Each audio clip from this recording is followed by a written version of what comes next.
जिस महाराष्ट्र में बाबा साहब अम्बेडकर ने आप लोगों से कहा कि जाओ अपनी दीवारों पर लिख लो कि हमें इस देश की शासित कर्ता जमात बनना है, तो इसलिए चुनाव की बात के साथ साथ शासन और प्रशासन की बात भी कहना जरूरी हो जाता है।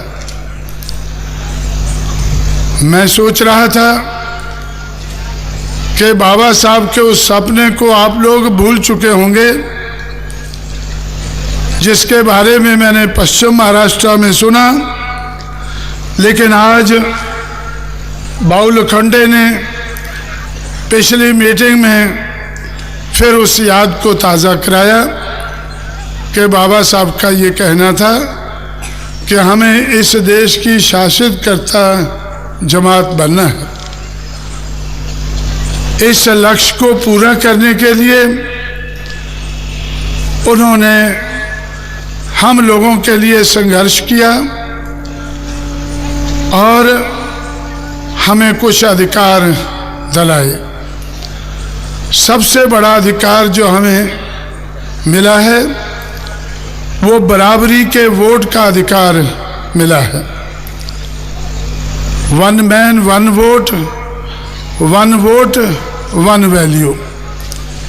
एक आदमी का एक वोट और एक वोट की एक कीमत, इस किस्म का अधिकार बाबा साहब अम्बेडकर के संघर्ष के कारण हमें मिला और इस अधिकार का इस्तेमाल करके बाबा साहब अम्बेडकर के लोग इस देश की शासित कर्ता जमात बन सकेंगे, ऐसा उनका सपना था। और सपना उन्होंने अपने तक सीमित नहीं रखा, अपने लोगों से कहा कि जाओ अपनी दीवारों पर लिख लो कि आप लोगों को इस देश की शासित कर्ता जमात बनना है। इसलिए साथियों,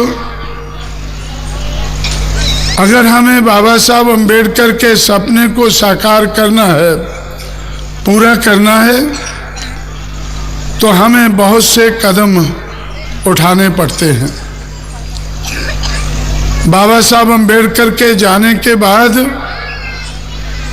आप लोगों ने क्या क्या कदम उठाए हैं, उनके बलबूते पर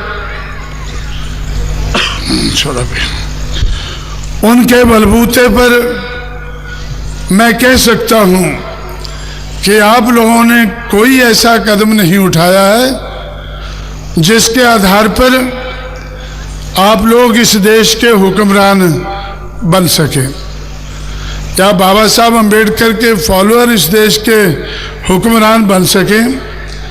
ऐसा महाराष्ट्र में आपने कोई कदम नहीं उठाया है।